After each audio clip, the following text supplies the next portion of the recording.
Good afternoon, everyone. Thank you so much for joining us today for IPDAE's Webinar Wednesday, diving deeper into IPDAE's Matrix Suite for ABE and GED.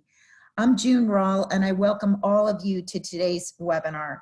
I know these times are very stressful for all of us, and a lot of you are dealing with a lot of changes and things that you have to do as you move into an online environment.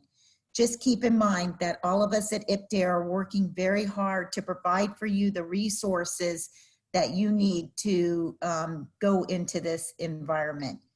I know that you've seen a lot of electronic mailings that we've done about virtual meetup groups, webinars, some virtual trainings. So please take advantage of that and please reach out to us if there's anything that we can do to assist you. Today, facilitating our webinar is Ronald Cruz, and he's going to share with you how to put these resources in the matrices to work and into action. So I think the timing is perfect for this. And Ron, I'll turn it over to you. You can go through the housekeeping rules and start the webinar. Thank you so much, June. Good afternoon, everyone. You have no idea how thankful I am for you guys taking advantage of this for your students. We will try to make sure that we're able to respond to some of your questions, and we're going to cater this webinar in such a way that it may address some of your online environment needs and how versatile this tool and how this tool can help you. But before going in, I just want to go over some housekeeping with you. If you have any questions, just like the usual, you can use the Q&A tab in your screen. You just hover over the Q&A, click on it, a little window will pop up, and then you can type your question directly, especially during the webinar because all of you will be muted. We're going to try to address as many questions as we can during the training. And then just want to let everybody know that this webinar is being recorded. So it will be made available to you, accessible through the IPDAE website for you to access within 48 hours. Without further ado, I'm just going to go ahead and get started. This is a follow-up to the previous webinar that we've conducted a few weeks back with regards to the IPDAE's Matrix Suite. This time, what we're going to focus on is really diving into the qualities of the Matrix Suite and how you can really take each resource in the Matrix Suite and make it your own, use it for whatever purpose you may need. We're going to talk about several applications of each of the resources as we dive in, and how each resources can be combined in order to facilitate various needs in various programs, whether you're ABE or GED. We're also going to talk about and discuss some other applications of the Matrix, especially now that we are moving into a completely online environment, and how you can really take advantage of the Matrix resource to assist you at this time, especially if you're scrambling for digital materials to assist your students with to continue the instruction that you've been doing since this coronavirus pandemic has began. So I'm going to go over the agenda. So we're going to talk about each of the components of the matrix one at a time. We're going to talk about the matrices first, and then we're going to move over to the individualized student plans and talk about those and go into detail as to how you can use that. And then we're going to talk about the resource activities, which is the third component of the Matrix Suite. After that, we're going to talk about how can you take all of these materials, combine them, partner them, pair them with each other to really tailor them to the various needs of your program. Last but not the least, we're going to spend time at the end to talk about some questions that you may have so that we can really tailor this to your needs and make it your own. And then before we conclude our webinar, we will be conducting an evaluation for you to fill out. And June will take care of that later when we get to the end. Without further ado, I'm going to go ahead and get started with our content. So just like I said, we're going to go over each of the matrices in a little bit greater detail. I know you cannot see these matrices in large view right now, but this is just for imaging purposes. You can download the matrix from the IPDAE website directly and have your own electronic copy. But just for presentation purposes, I just wanted to go over some of the qualities of the matrix. So as we already know, in mathematics, there are a total of 10 domains as outlined in the curriculum frameworks and the college and career readiness standards. Now, if you look at the TABE blueprint, it might show more than 10. I think they have about 12 domains. And what happened there is I think some of the bigger domains here is they split them apart. So it's still the same content. It's still the same scope between the two resources. It's just that there are just more subdomains that were created when DRC was creating their blueprint.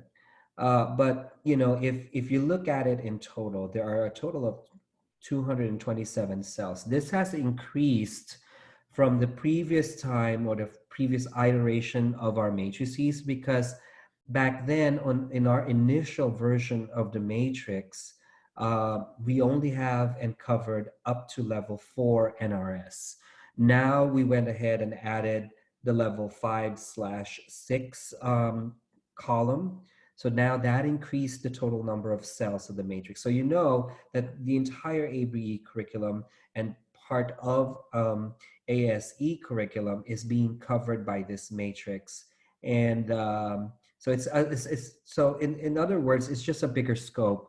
Again, you can easily zoom into certain sections of the matrix, the ones that you prefer. You can zoom level by level, or you can also cut down and just, if you just want to focus on levels 1 to 4, you can fold level 5s and 6, just, you know, minimize the view for your students. It is the real purpose why we created the matrix is just really provide teachers and students common language of what we're talking about. Common language that's not necessarily the same language that the college and career readiness standards are using. And now we are in the process of aligning the matrix to the new Florida best standard. So we're looking into making some minor changes and minor alignments so that we are in full correlation, if not alignment, to the newly released um, Florida's best standards. What's really the main selling point and a real main use that I talk about a lot with regards to any of the matrices, may it be math, reading, language, or writing, is that the sequencing of topics, the sequencing of skills, the clustering of those skills, because that's usually often very difficult for teachers to grasp as to when as to trying to gauge the readiness of students on certain skills and topics that they need to be teaching along the way. Now, as you are in this online environment, all the more the matrix is going to be all the more useful for you, because now you're looking for resources all over the web. And how do you know where each one fit in, and when is the perfect time to give this particular worksheet? When is it perfect time for you to start teaching them, let's say, rational numbers? There's that level of readiness that the students need to have. They need to have mastered foundational skills or prerequisite skills before introducing new skills. So this matrix will help you guide your way through and sort through those resources if you're not one of those districts or schools that are fortunate enough to have an online platform. So I'm going to go over the same with the reading and the language matrices, and just the feature is very similar. So all of the matrices are arranged in domains. So the domains are varying from subject area to subject area. The number of cells change from subject area to subject area, but there is consistency in the layout, meaning domains on the left column are identified. The levels of NRS are clearly identified at the top, the topmost row. There's a clear color and shading differences between domains so that you're not confused. If you don't like the colors and the colors are like overwhelming to you, it's, oh, these are not, I don't like purple or I don't like yellow. Well, you don't have to worry about those because the version that you can download from the IPDAE website is actually color free, meaning it's kind of like all white. We minimize the color so much on the sides just to have a color indicator towards the end. But the more important thing that I want to emphasize here is the consistency in the layout and the format of the matrices, so that when you're looking, because we have several teachers that teach multiple subject areas at the same time. Well, not really at the same time, but multiple subject areas within the same block of level. So therefore, you're having to work with multiple matrices at the same time. So it's easy to have a consistent view and look and organization between the matrices.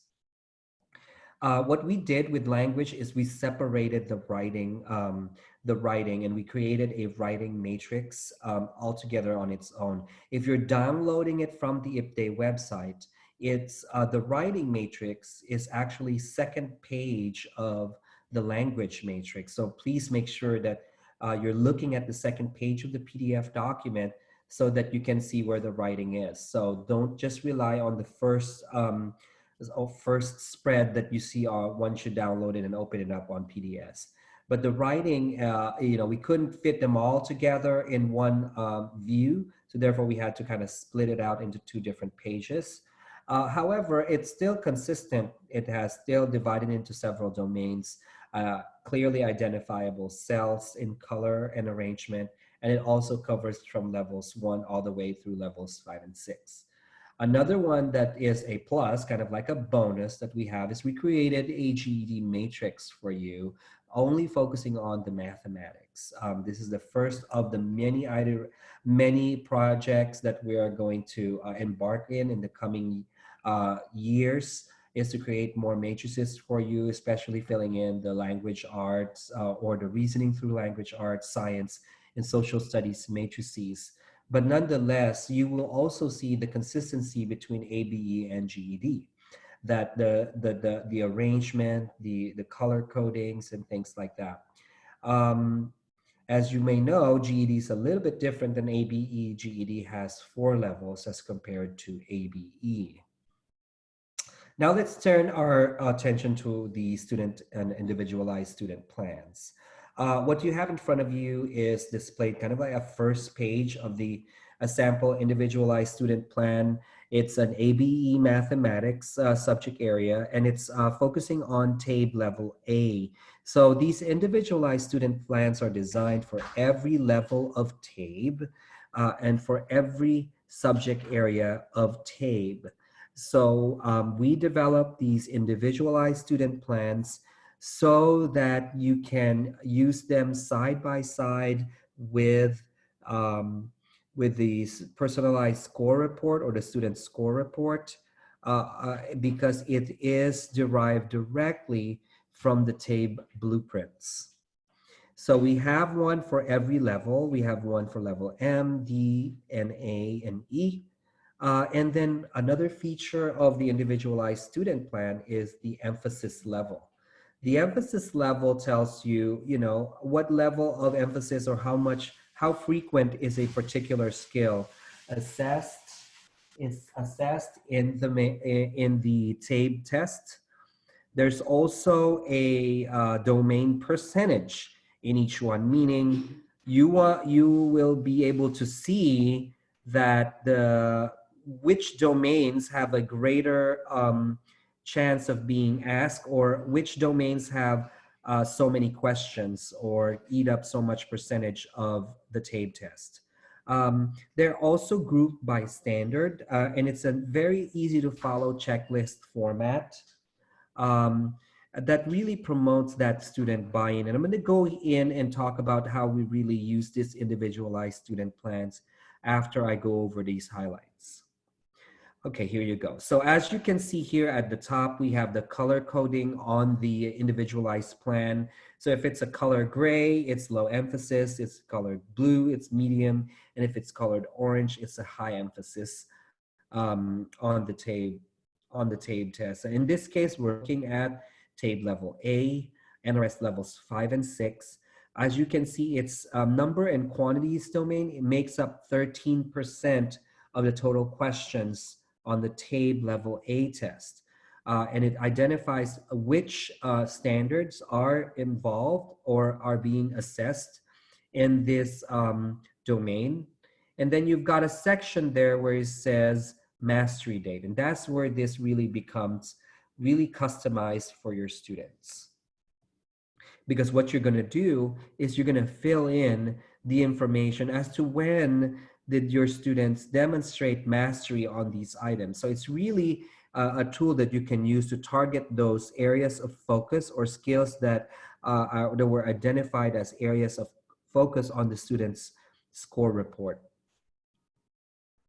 The third component of the Matrix Suite is the resource activities. And I've already went over this from the previous webinar, but I'm just gonna go ahead and just quickly review that, you know, the resource activities were written in alignment to the college and career readiness standards. It's aligned to the standardized assessment in terms of formatting and complexity.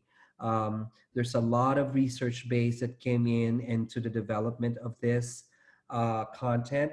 Every resource activity has a visual or graphic element because we realize that we realize how important of a role that would be, not only because there's lots of graphic elements on the TABE test, but also um, teachers may not be as skilled in showing graphics and drawing and creating visuals in detail and making all of these colors. So we wanted to free up your hand to really focus on teaching the content and not worrying about how do I illustrate this to my students.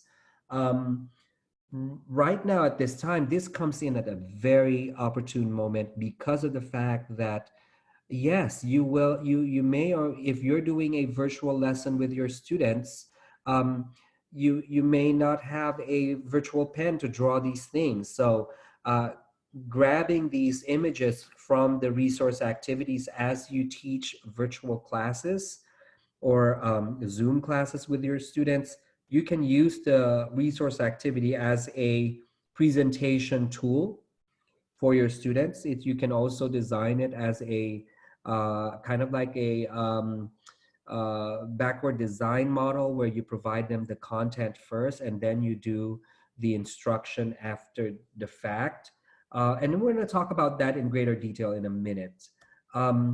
It really emphasizes also the hands-on approach because adults learn slightly different than younger kids. We really are we really cater to the learners that really are looking into the real life application of what we're teaching them. So therefore, that hands-on approach cannot be eliminated in the equation. So we want to make sure that we provide you with tools and also recommendation as to what types of manipulatives or hands-on tools that you can utilize as you um, utilize the resource activities for your classes. Vocabulary is another thing that we wanted to emphasize because of the fact that many of our adult education students are second language learners, and many English native language speakers of English even uh, are challenged with the vocabulary or the academic or vocabulary, or we often refer to them as tier 3 vocabulary, that we almost found it essential to be included in the resource activity. So what you're going to find is that vocabulary words are highlighted.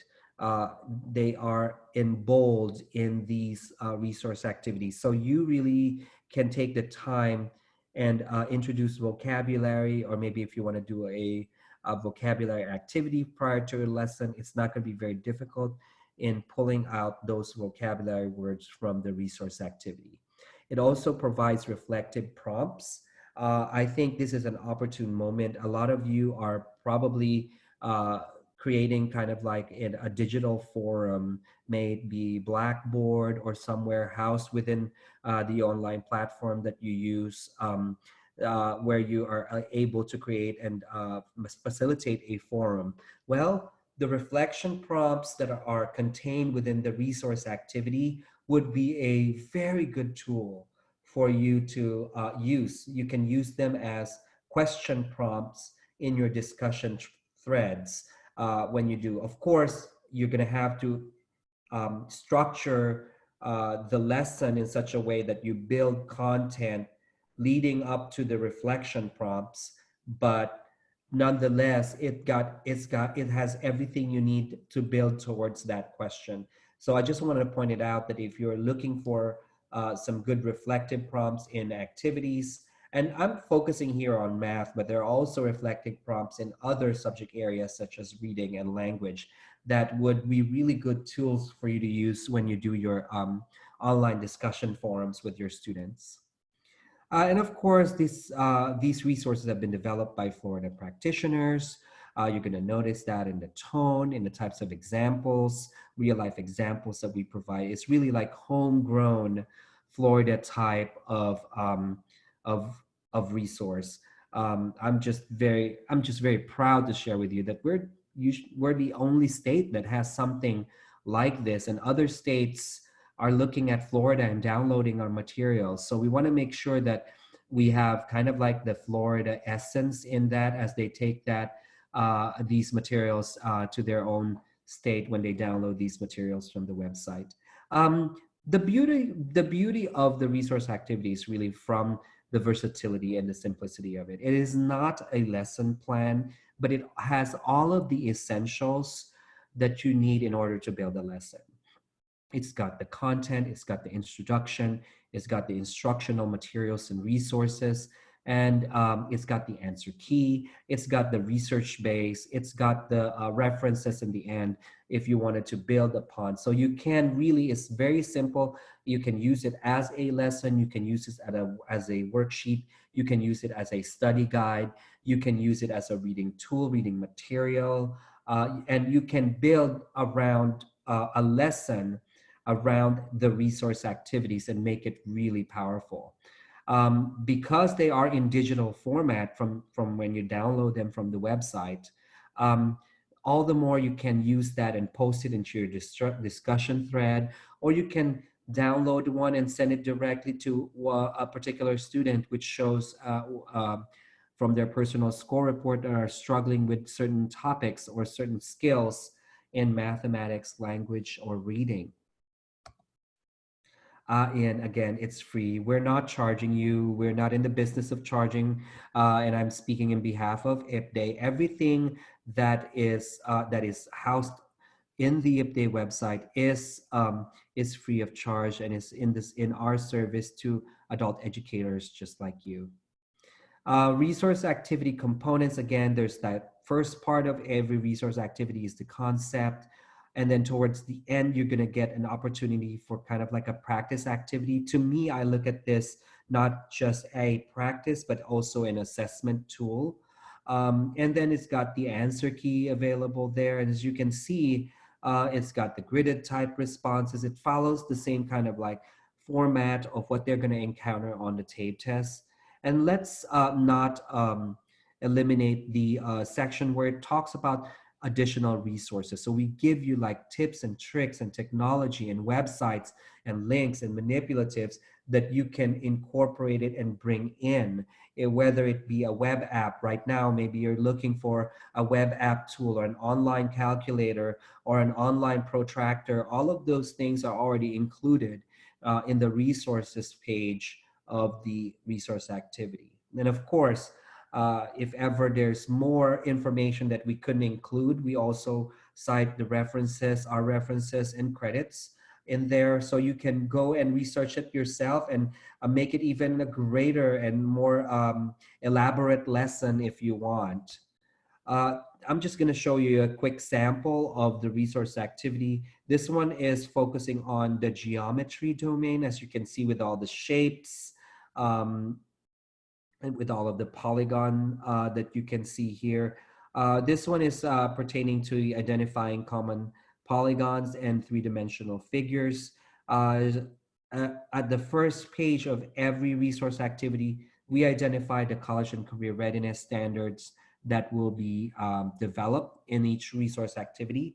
And what we're going to do is we're going to kind of make a slight tweak in here as we align with the Florida Best Standards. What we're going to do is we're going to include the Florida Best Standard code underneath the college and career readiness standard there. So it's going to be a little snippet, or maybe it's a little sticker on the side. We haven't figured out what we're going to do yet, because we're still in the process of aligning and putting together the curriculum frameworks for that aligns with the Florida Best Standards. But nonetheless, we have already started the groundwork for that.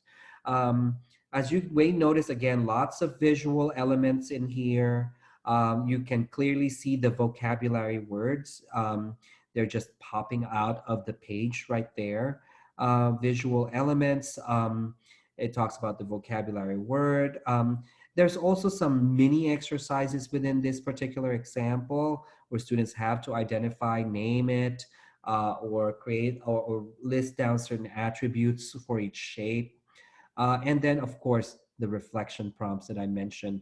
There will be some sections where students may have to be asked to draw, sketch, plot something, or just narrate or explain in their own words their understanding of certain concepts that have been developed. It's kind of like a quick check or a midway check for them.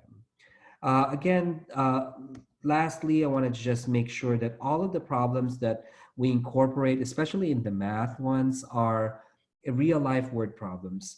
Real life word problems that they will most likely encounter in that field or in TABE when they take the TABE test. There's only there's lots of topics that really lend itself to certain real life examples or certain career clusters for certain, let's say, math topics or reading or language topics. The item types are in standardized format, and also it's got lots of graphs and illustrations, just as how they would encounter these questions on the TABE test.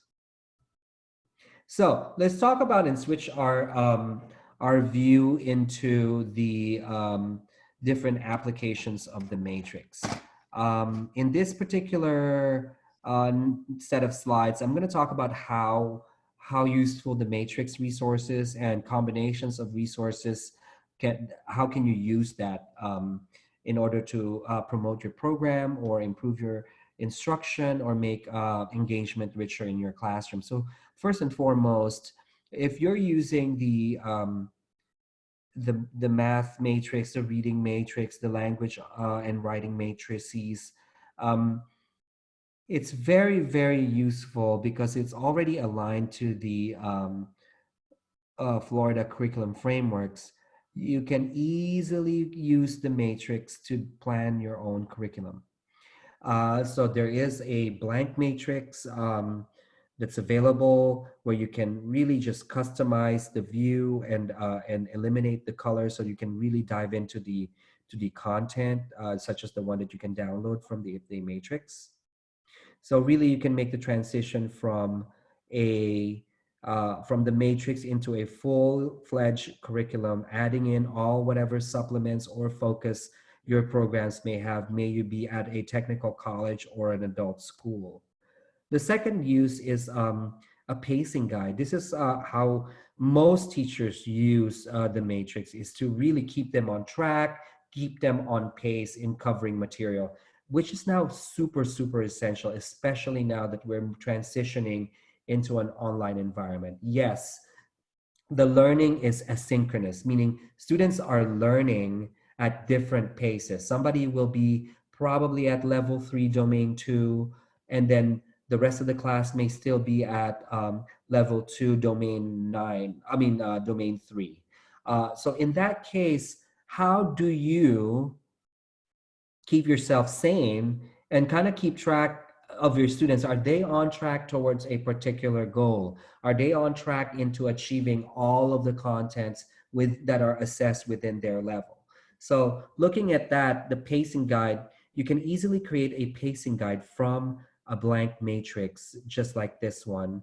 And then you can simply just write in and type in some dates in there along the way where you're going to cover each cluster of topics. You can even color code them if you want, so you can see, okay, how far each one is going, or you write over the matrix with your own handwriting. You can also, in this case, I used the free version of Adobe Acrobat Reader, so I can type in some of those text in there to transform my PDF version of the matrix into a full-fledged pacing guide.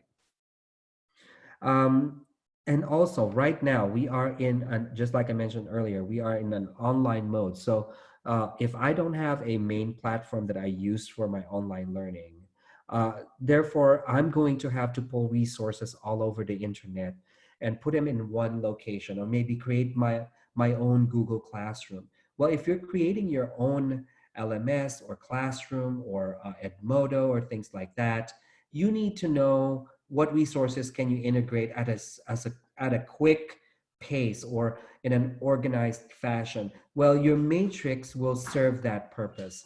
Matrix can serve as a resource guide. So from your matrix, and also whatever is, include the resource activities that is from the IPDAE website.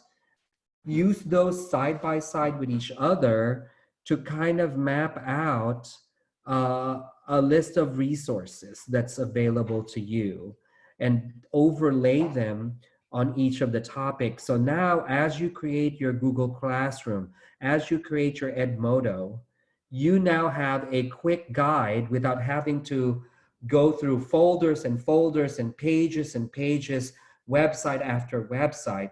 You now have a handy dandy tool that you can use over and over again as a quick reference. Oh, I forgot, there was a really cool math dude video that I can show in teaching fractions. Okay, let me include that in here so that I can frequently refer to that, from year on out.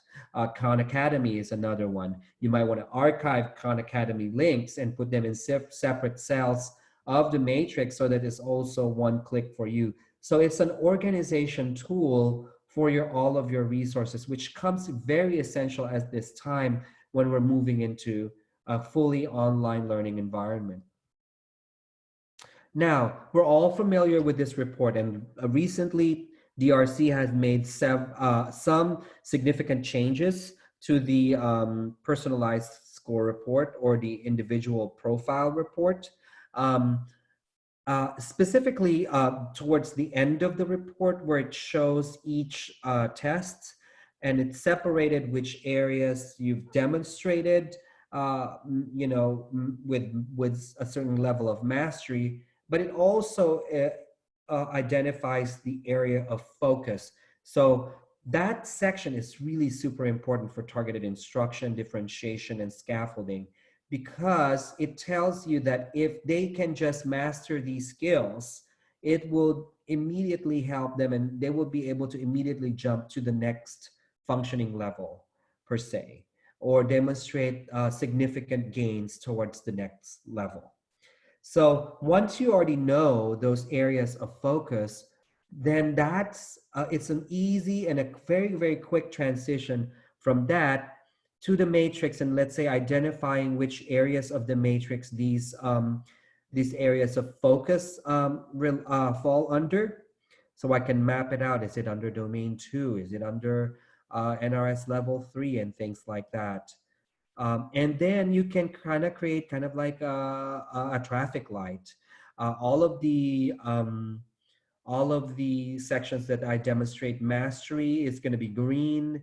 And then for all of the areas of focus, I'm going to color them red. For the ones that are And then some sections maybe, okay, it shows up on the test that you've mastered it, but as I am, gathering and assessing you during class, I notice that it's still on and off. So you may have gotten a correct guess on certain questions. Then I'm going to mark them yellow because you're like 50-50. 50% of the time you're getting it right.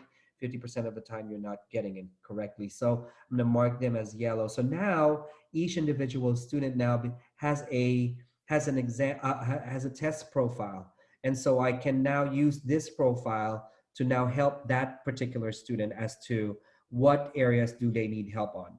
This works very, very powerful with any platform that you're using. So then now if you want to tailor or customize the assignments, the homeworks, the activities within a platform, you can easily do that now because you have this guide. And it uses the same language that most online platforms uses. So therefore, it's going to be easy for you to locate these in the online modules or in the online units, and then make those and prioritize those assignments so that the students immediately make gains on their post-test. Another way to do it is to track these using the individualized student plans. So you can take the areas of focus and then go into the individualized student plan for that particular for that particular level of test and highlight those areas. And then once you've highlighted them, then now those were going to be your target areas, and you're going to be looking out for mastery dates. So this also plays really well in conjunction with the matrix and in conjunction with any type of online program that you're using. Maybe you're using TABE Essentials, or maybe TABE Tutor, or you're using whatever is out there. But what I'm saying here is that you have a tracking tool. Now this is on your radar. These are the activities that I need to be assigning in these platforms to my students, and these are the ones that I'm tracking because these are the ones where they demonstrated the least amount of mastery. You can even create your own profile. These matrix resources are all electronic, so you don't need a printer. You can just save these into your either portable drive, cloud, or onto your computer's hard drive and make use of it and make edits to it as you may. So here, that's the example where I already have certain dates filled in for the individualized student plan. So you can see, okay, all right, we're good to go. You're ready. We're moving on to the next level. One caveat that I'm going to advise you is make sure you're looking at the next post test that the student will take. That's what really take this to a whole new level. Because if you use the individualized student plan for that next assigned test, then you're really hammering down on that. Because sometimes, let's say, for example, a student takes a level M test. If the student is on the post test, the next assessment would be a level D on the TABE. If you're using an individualized student plan for M, you may not be fully helping that student because the fact it's not covering some of those D level skills that are highly pronounced. So please pay attention to the next assigned test that the student will take, and then use the individualized student plan for that next assigned test or the post-test form or full post-test level. And then while we're at it, while we're moving in and from the matrix to from the individualized student report, and moving into a fully online environment, why can't we create kind of like an electronic student portfolio, right? So once you've created these individual student profiles, let's say for this particular student, I can maybe attach a picture of the student in there, paste it in there electronically on a PDF, and then save this file. I now have the individual student profile in a more visual display. Okay, and then as we go over, we can probably color over the red and then make more color greens, and put a green on top of the yellow as they master, as they demonstrate mastery in each of those skills. You can do the same thing and create an individualized student profile from the individualized student report.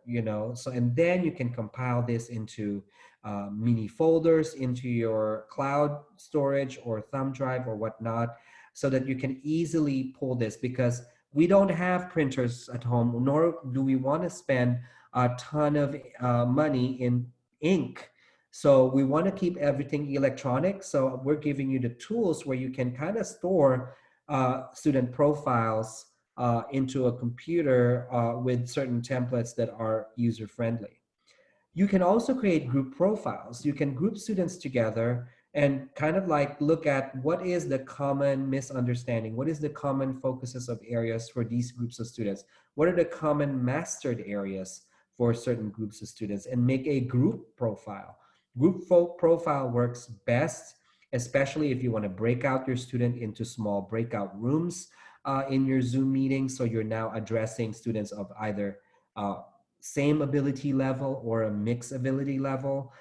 This will really guide you as a teacher into catering the level of vocabulary that you use, the level of foundational skills that's required. So as you're jumping into the group, you're really customizing your instruction to that particular group of student, and gain more engagement from them, as compared to teaching to the middle. So now, once you have these individualized uh, portfolios per se, or group portfolios, you can now use that to your advantage in conducting data chats, chats with students about their performance, chats with students about the previous test they took prior to the suspension of classes, or prior to moving to a full online mode. You can talk about, okay, how did you do from your previous TABE test, and how can we help you now in an online environment to address those skills? What resources do we have that we can pull into, so that we're still targeting those skills even though we're in online mode, and we're not just showering them with okay, here's all the topics in math, free for all, click in whatever you want. No, there's got to be a certain type of structure when you do it. So, and it's going to be super helpful for the students if it aligns with their own ability or performance from the previous post test or the previous pre-test.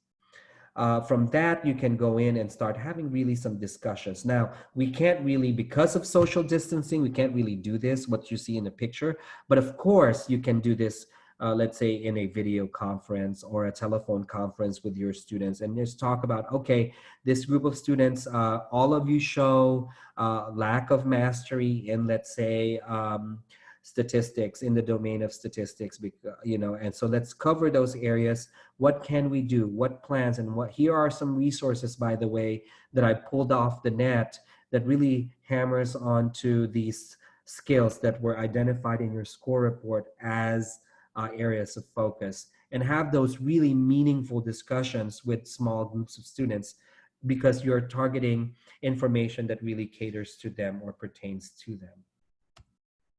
Another use is for your own professional learning. When topics, what topics you're going to be covering in the future, especially now when we're in an online mode. You will never know, or I mean, you will not have a full control on how fast or how slow a student will go, because it's more of an asynchronous learning experience for them. So how do you keep sane and kind of, okay, what do I need to prepare for? Because we understand not every teacher is an expert of every subject area. Well, use the group profiles, the individual student profiles, to help you guide as to how you're going to plan lessons, as to what professional development you need to take. Maybe I need to watch a Khan Academy video on let's say, mean median mode, because it's been a little bit rusty in the past, and that's now an area of need. So let me view that video first. So it's really guiding you on making you more proficient and more well versed in certain areas that you're going to venture into, knowing that your students are going in different paces, and they might jumping into the discussion forum and ask you a question that's on their own pace, where everybody else is behind pace. So very useful in guiding your professional learning. Not just that, but also useful in collecting resources and collaborating with teachers, which is going to be a little bit more difficult now that we're in an online setting. We're not face to face. So how do you share resources with them? Well, if you've got a group learning profile that you can share with them, then you can have meaningful discussions with them as to, okay, if we have an online PLC during our meeting, we can really talk about, okay, which strategies did we apply, or which parts of the online learning platform really made a difference in moving the needle, or do we have to look for other platforms, or do we have to look for other resources out there from the internet that we can use to supplement the learning of groups of students. You can really tailor and your content for these individualized student plans, individualized student profiles and group profiles, and really tailor the content, because there's so much out there. Skill blocks, Khan Academy, Uzella. You're going to be overwhelmed. Where do I get all of, how do I fit all of these in? Do I just use one? Well, that's not going to work, because not every student learns the same way. So you have to have multiple resources that you can use to reinforce certain skills. So how do you keep track of all of these things? Well, that's where your resource guides fit in. You can now tie in all of these websites all together, guided by the individual student profile and the group profiles of your students, so that you can really narrow down to the most useful resources that would target those skills, and you're not just blindly or like blanketly looking at the World Wide Web. Because if you Google something, you're going to have a million hits on a particular word or topic. So how do you know which materials are useful? How do you bookmark everything? Because that's not going to work, because then you're going to have like 1,000 bookmarks when you go to your Google profile.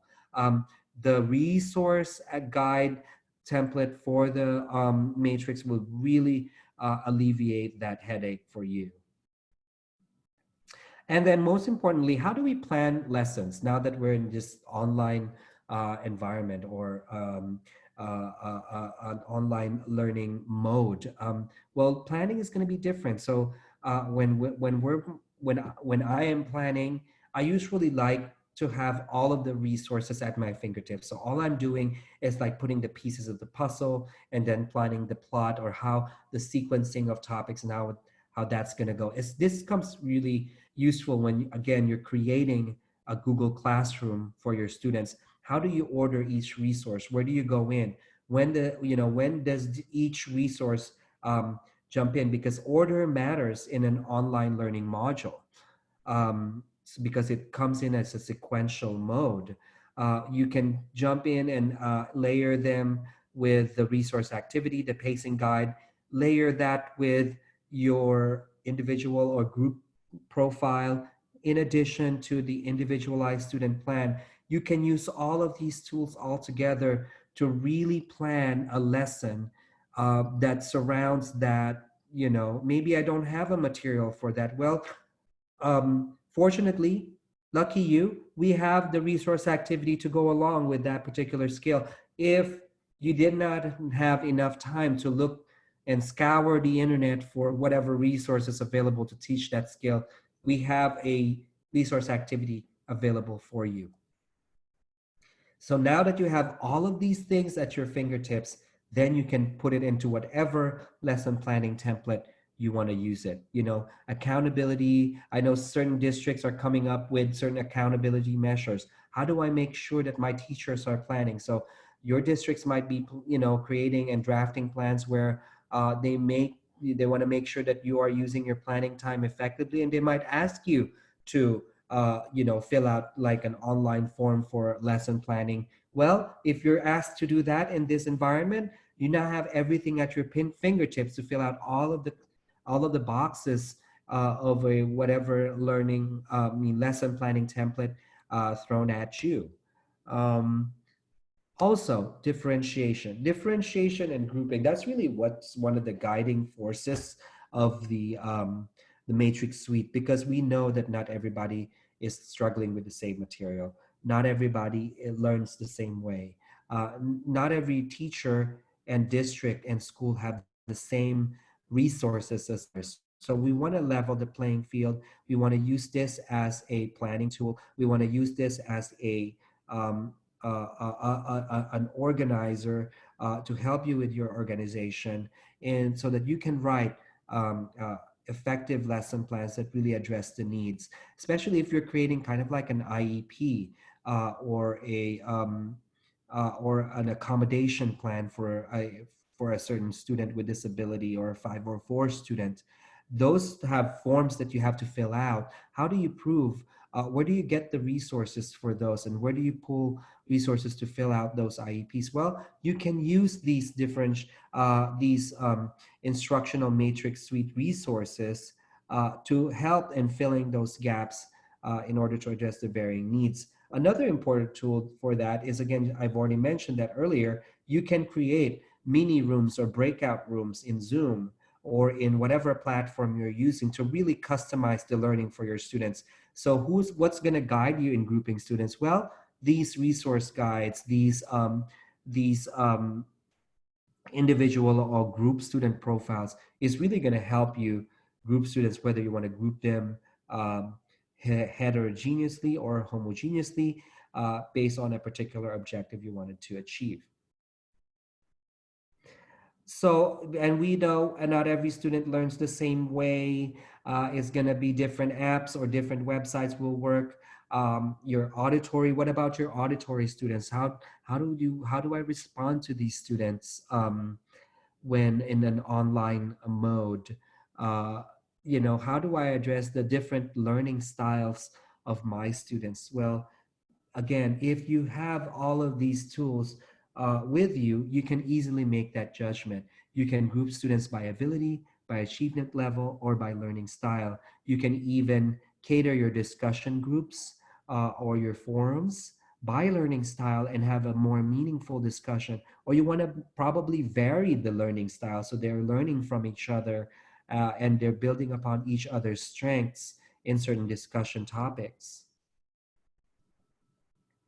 It also complements other differentiation techniques. So having all of these tools available with you, we know that there's another technique where you can differentiate the content, you can differentiate the process and the product. This comes in when you have all of these matrix resource available at your fingertips, especially when you're designing, let's say, an Edmodo class or a Google Classroom platform, where you can go ahead and, okay, do I design my course or my online course based on content, or do I let the process guide the way, or do I differentiate the product that each student is going to create towards the end in such a way, if you take these things into consideration, the learning would be more meaningful.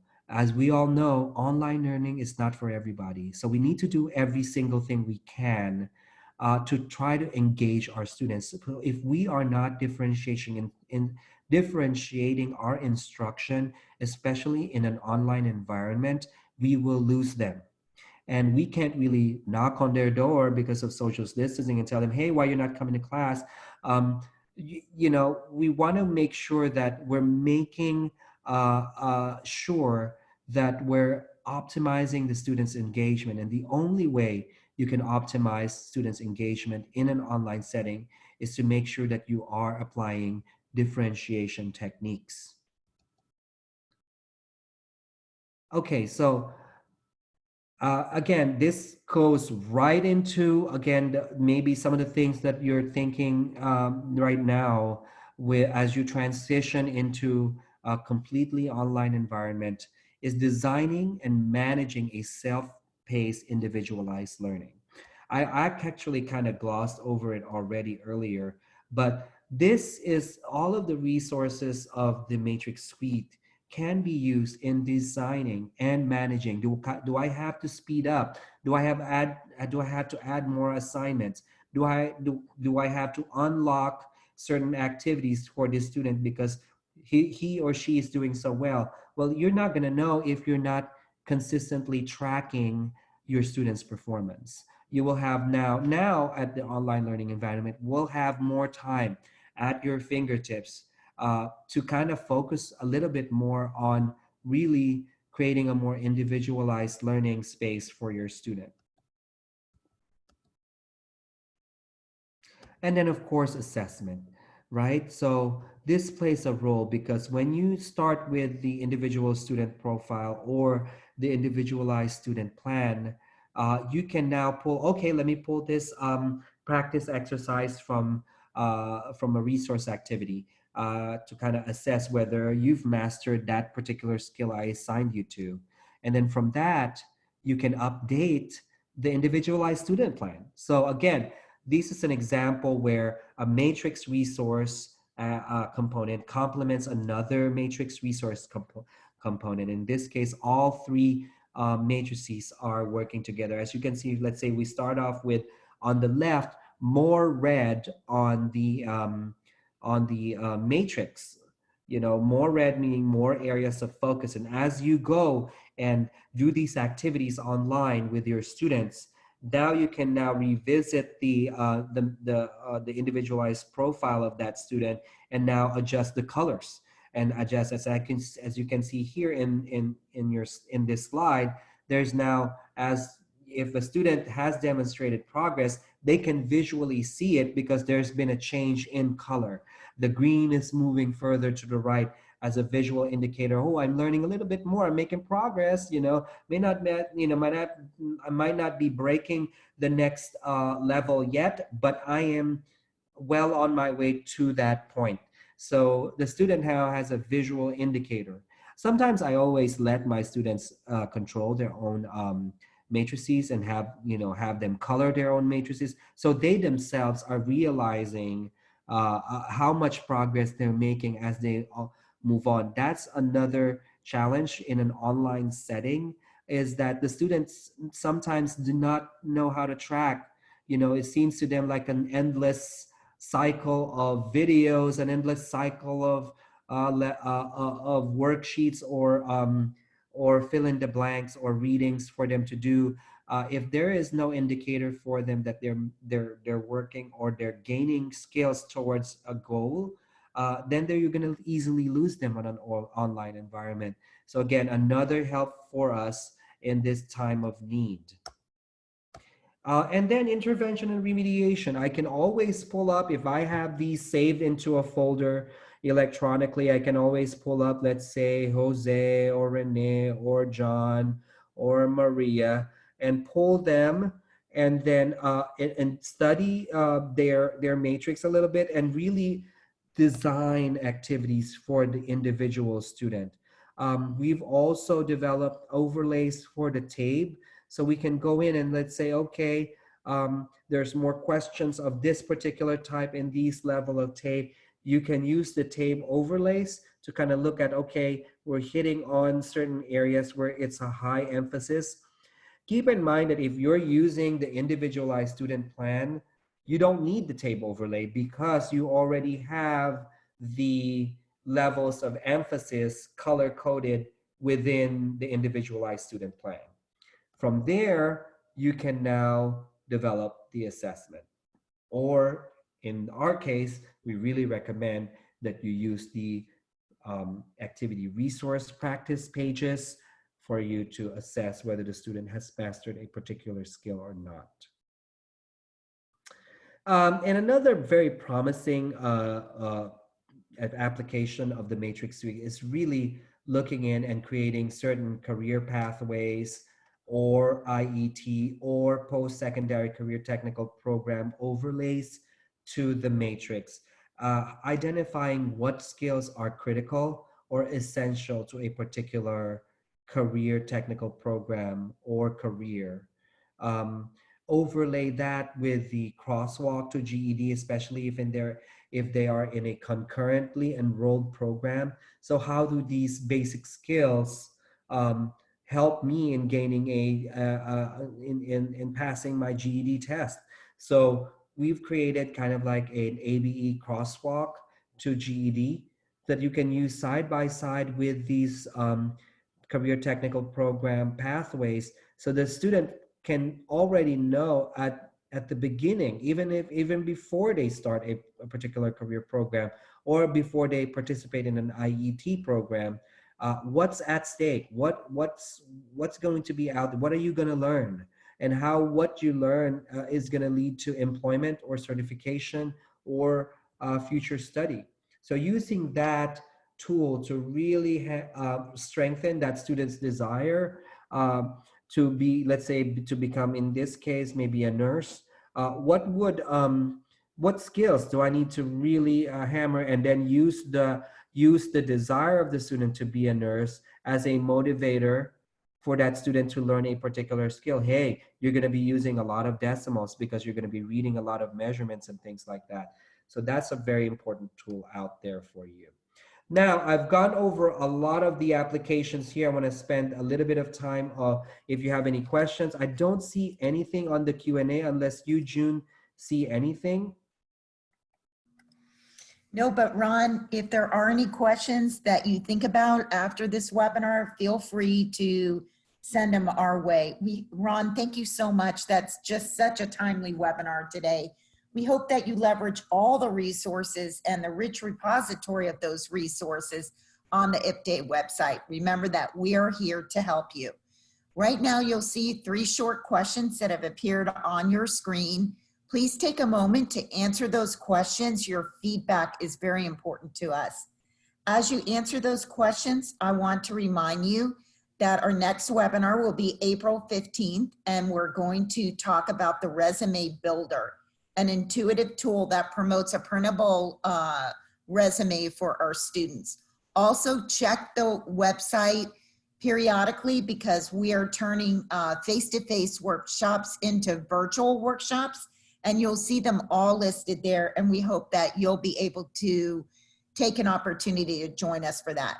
At that point, until next time, I wish all of you a safe and healthy rest of the day and the rest of your semester. Thank you for joining us. And thank you, Ron. Thanks.